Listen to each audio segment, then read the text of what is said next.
Welcome back. Mails check చేద్దాం sir. రత్నం గారు mail చేశారు ఐడిఎఫ్సి బ్యాంక్ గురించి. 76 దగ్గర హోల్డ్ చేస్తున్నాను, ప్రస్తుతం సెల్ చేయాలా యావరేజ్ చేయాలా అని అడుగుతున్నారు. 56 దగ్గర ట్రేడ్ అవుతుందండి, 3% డౌన్తో ప్రస్తుతం. ఐడిఎఫ్సి బ్యాంక్ చూస్తే కనుక ఇంచుమించు హై అదేనండి. ఈ ర్యాలీలో చూస్తే కనుక ఒక 80 రూపాయల వరకు వెళ్ళి అలాగే 55 రూపాయల వరకు పట్టం మనం చూసాము. టెక్నికల్గా చూస్తే కనుక వీక్గానే కనిపిస్తోంది. ప్రస్తుతం ఈ రేట్లో 55 రూపీస్ దగ్గర కొంచెం సపోర్ట్ ఉంది కాబట్టి కొంచెం ఇక్కడ ఆగే అవకాశాలు కనిపిస్తుంది. అలాగే ఓవరాల్గా చూస్తే కనుక లాంగ్ టర్మ్ సపోర్ట్ కూడా 55 రూపాయల దగ్గర కొంచెం కనిపిస్తుంది కాబట్టి ఇక్కడ కొంచెం ఓవర్ సోల్డ్ పొజిషన్లో కూడా వచ్చింది కాబట్టి ఐడిఎఫ్సి బ్యాంక్ తీసుకోవచ్చు. ఉన్నాయంటే కనుక హోల్డ్ చేయండి. ఫ్రెష్ బయింగ్ కూడా ఇంచుమించు 55 రూపీస్లో అటెంప్ట్ చేయొచ్చు. అలాగే బాల్మరన్ లారీ కంపెనీ ఫండమెంటల్స్ గురించి అడుగుతున్నారు. 1 ఇయర్ వ్యూతో తీసుకోవచ్చా అని వెంకట్ గారు. బాలమర్ లావరిస్ మీరు ఫండమెంటల్గా పెద్దగా ఏం లేదండి. ఓన్లీ థింగ్ ఏంటంటే ఇది రీసెంట్గా బాగా పెరిగిన స్టాక్ ఇది కాబట్టి బాల్మర్ లావరిస్ మీరు ఆల్రెడీ ఉంటే మాత్రం ఇది ఎగ్జిట్ కావాల్సిన టైం అండి. ఫండమెంటల్స్ అంత గొప్ప ఫండమెంటల్స్ లేదు, బాగా పెరిగి అదేవిధంగా ఈ కరెక్షన్ కూడా స్టార్ట్ అయింది కాబట్టి మీరు బయింగ్ అయితే వద్దని చెప్తానండి. నెక్స్ట్ కేఎన్ఆర్ కన్స్ట్రక్షన్స్ గురించి అడుగుతున్నారండి నాగేశ్వరరావు గారు. Long term view 5 years view కోసం తీసుకోవచ్చా, ఫండమెంటల్స్ ఎలా ఉన్నాయని. ప్రస్తుతం 149, 3% డౌన్తో ట్రేడ్ అవుతుంది సార్. కేఎన్ఆర్ చూస్తే కనుక ఇవాళ ఒక 3.6% వరకు పట్టం చూసాము. ఫండమెంటల్గా చూస్తే కనుక పర్వాలేదండి, కొంచెం రీజనబుల్గానే ఉందనిపిస్తుంది. లాస్ట్ క్వార్టర్ చూస్తే కనుక ప్రీవియస్ క్వార్టర్తో పోలిస్తే కనుక కొంచెం బాగా స్ట్రాంగ్గానే రికవర్ అవ్వడం మనం చూసాము. బట్ కాకపోతే కొంచెం కన్స్ట్రక్షన్ మటుకు కొంచెం బాగా వీక్గా కనిపిస్తుంది కాబట్టి కొంచెం ఇమ్మీడియట్గా ఈ స్టాక్ కూడా చూస్తే కనుక బాగా పెరిగింది కాబట్టి బహుశా అంటే స్ప్లిట్ అవ్వకముందు సో కార్పొరేట్ యాక్షన్ రాకముందు కొంచెం ఆల్రెడీ బాగా రన్అప్లో ఉంది కాబట్టి కొంచెం షార్ట్ టర్మ్లో ఈ స్టాక్ కొంచెం ఒక కన్సాలిడేషన్లోకి మోడ్లో వెళ్ళే అవకాశాలు కనిపిస్తుంది. అలాగే ఎంఆర్ఎఫ్ ఈ రేట్లో తీసుకుంటే 1 ఇయర్లో ఎంత ప్రాఫిట్ ఎక్స్పెక్ట్ చేయొచ్చు అని అడుగుతున్నారు సునీత గారు. ఎంఆర్ఎఫ్ విషయానికి వస్తే ఓవరాల్గా టైర్కి చెందిన స్టాక్స్లో ఒక అప్ ట్రెండ్ తర్వాత at the same time down trend ఇమీడియట్గా రెండు అంటే పక్కనే రావడం చూసాము. దానికి కారణం ఇంటర్నేషనల్ పరంగా అటు రబ్బర్ ప్రైసెస్ ఒక టైంలో బాగా పెరిగి బాగా పడి తర్వాత లాస్ట్ ఒక 1 మంత్లో బాగా అప్ ట్రెండ్లోకి వచ్చాయి. సో ఇదే విధంగా రబ్బర్ ప్రైసెస్ కానీ పెరిగితే మాత్రం ఇది ఇంకా కొంచెం వీక్నెస్ అనేది రావచ్చు. అయితే ఉన్న వాటిలో ఎంఆర్ఎఫ్ అనేది చాలా స్ట్రాంగ్ ఉంది మిగతా అదర్ టైర్ కంపెనీస్తో. మీ 15%, 20% వరకు మీకు 1.5 ఇయర్ అంటే 1 ఇయర్లో 15 to 20% ప్రాఫిట్స్ కోసం మీరు దీంట్లో ఇన్వెస్ట్మెంట్ స్టార్ట్ చేయమంటాను. ఆల్రెడీ ఇది కొంచెం రీసెంట్గా చూసుకుంటే కొంచెం చిన్న కరెక్షన్స్ ఉన్నాయి, మేజర్ కరెక్షన్ అయితే కనపట్టలేదు కాబట్టి స్లోగా మీరు ఇన్వెస్ట్మెంట్ స్టార్ట్ చేసుకోవచ్చు.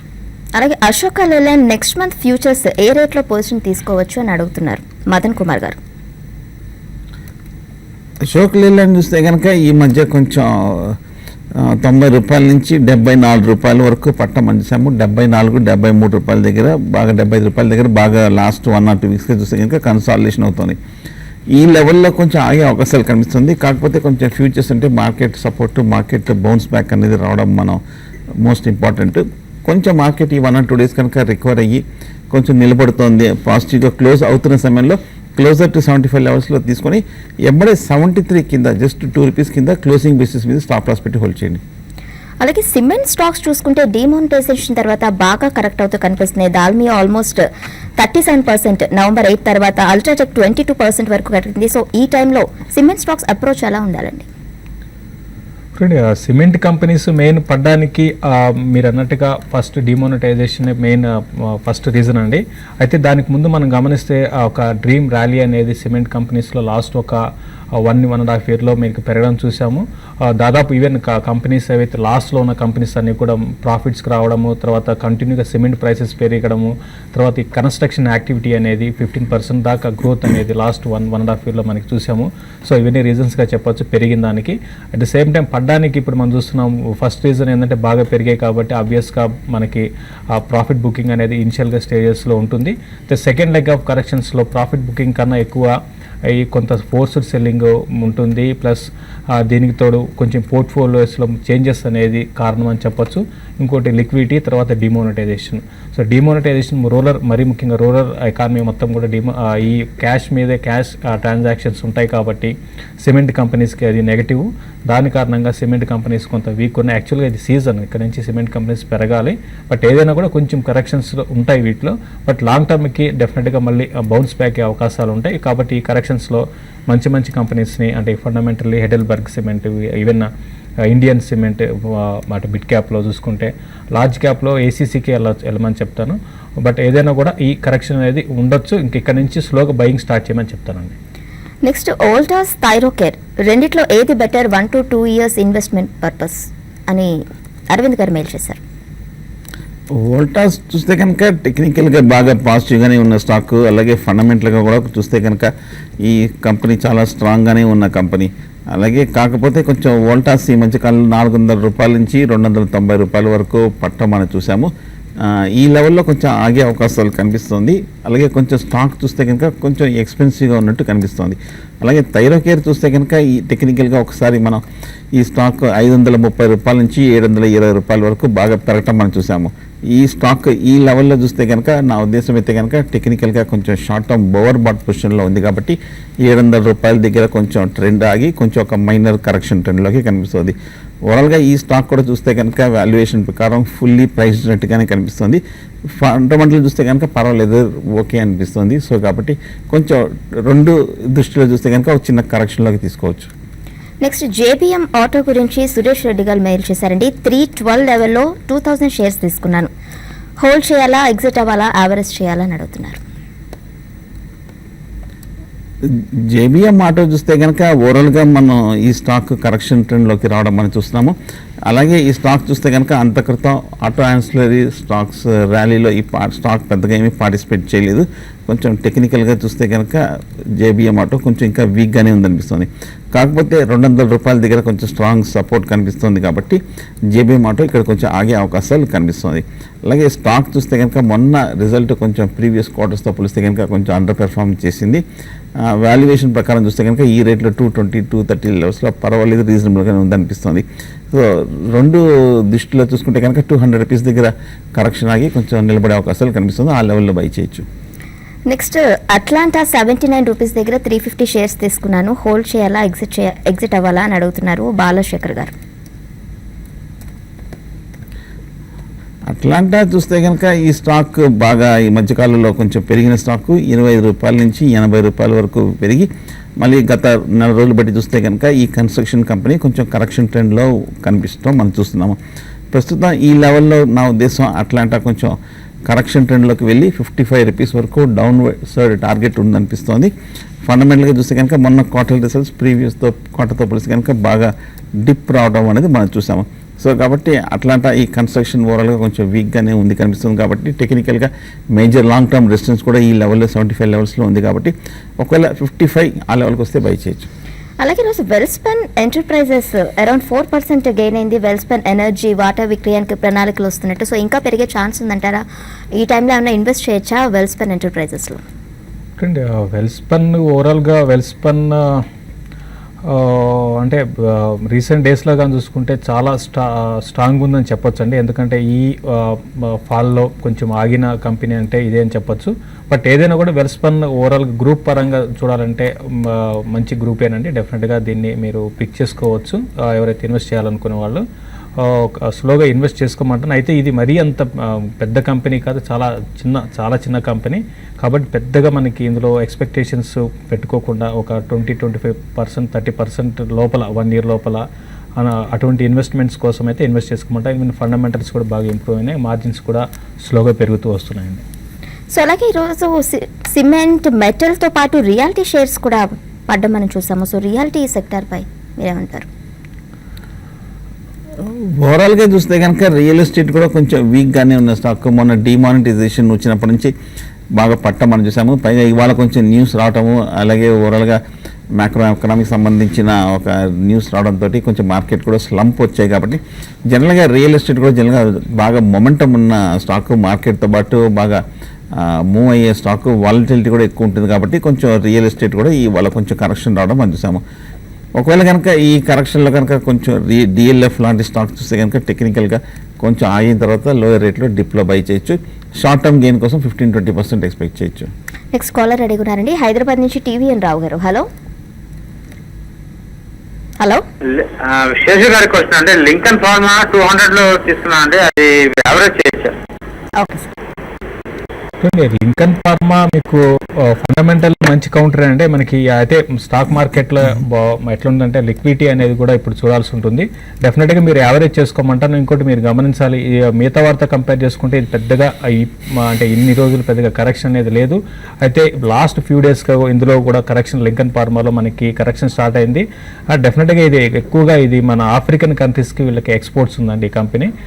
ఒక లార్జ్ 70-80% అంతా కూడా ఆఫ్రికన్ చిన్న కంట్రీస్ ఉన్నాయి, వాటికి ఎక్స్పోర్ట్ చేస్తుంటారు. బట్ డెఫినెట్గా ఇది మంచి కంపెనీనే, ఫండమెంటల్స్ బాగానే ఉన్నాయి కాబట్టి మీరు యావరేజ్ చేసుకోండి. అయితే 180 లెవెల్ బ్రేక్ అయింది కాబట్టి నెక్స్ట్ మనం ఇది క్లోజర్గా 160 లెవెల్స్ దాకా రావచ్చు. అయితే ఇన్వెస్ట్మెంట్కి మంచి స్టాకే యావరేజ్ చేసుకోమని చెప్తాను. నెక్స్ట్ పూణే నుంచి కాలర్ అడుగున్నారు సార్ వీరస్వామి గారు. హలో నేను వీరస్వామి మాట్లాడుతున్నానండి. నేను మన ఇంట్లో మాట్లాడాలండి. మాట్లాడండి, చెప్పండి మీ క్వశ్చన్ ఏంటో ముందు అడగండి. క్వశ్చన్ నాది ఎస్కాట్స్ ఒకటండి, ఓకే, హిండాల్కో ఒకటి, టాటా స్టీల్ ఒకటి, ఈ మూడు ఇప్పుడు ఈ ప్రెజెంట్ పరిస్థితిలో తీసుకోవచ్చా? లాంగ్ టర్మ్ వ్యూతో అడుగుతున్నారా? 1 ఇయర్ అండి. ఓకేనండి, చెప్తారు. 3 స్టాక్స్ చూస్తే కనుక బాగా బుల్లిష్గా ఉన్న స్టాక్స్ అండి. ఎస్కాట్ కానీ టాటా స్టీల్ కానీ కొంచెం బాగా పెరిగిన తర్వాత ఈ మధ్య కొంచెం హై లెవెల్ నుంచి కరెక్షన్ రావడం చూసాము. 15% వరకు ఒక డిక్లైన్ రావడం చూసాము. ఎస్కాట్స్ 270-280 దగ్గర కొంచెం నిలబడే అవకాశాలు కనిపిస్తుంది. ఇక్కడ నుంచి షార్ట్ టర్మ్లో పెరిగే అవకాశాలు కనిపిస్తుంది. అలాగే టాటా స్టీల్ చూస్తే కనుక బాగా బుల్లిష్గా ఉన్న స్టాక్ 440 రూపాయల నుంచి ఇంచుమించు 360-370 రూపాయలలో వచ్చి ఈ 2-3 నెలలుగా బాగా కన్సాలిడేషన్ అవుతున్న స్టాక్. సో షార్ట్ టర్మ్ కోసం పైగా మీరు ఒక నెక్స్ట్ 1 ఇయర్ కోసం అంటున్నారు కాబట్టి మీరు తీసుకోవచ్చు. నెక్స్ట్ కాలర్ అడిగి ఉన్నారండి వెస్ట్ గోదావరి నుంచి శేఖర్ గారు. హలో హలో హలో, నమస్కారం శేఖర్ గారు.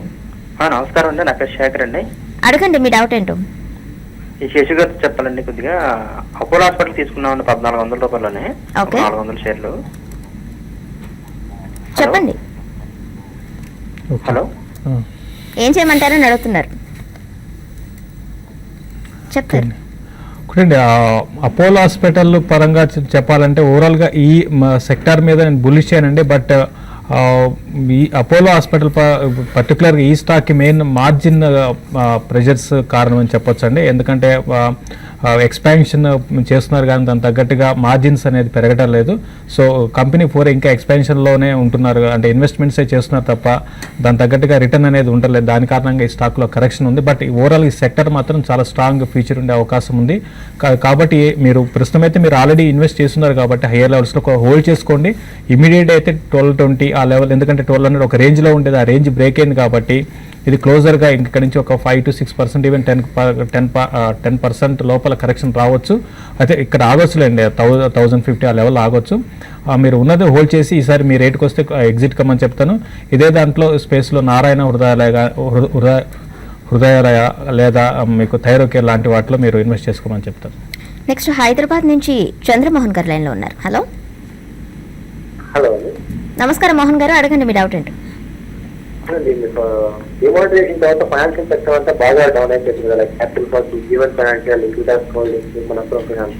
సో వీటిలో ఏదైనా ఇప్పుడు పొజిషన్ తీసుకుంటే ప్రీవియస్ హైట్స్ మళ్ళీ టచ్ చేసే అవకాశం ఉందా, లేదా కొద్దిగా ఆగి తీసుకోవచ్చా ఈ కంపెనీస్లో?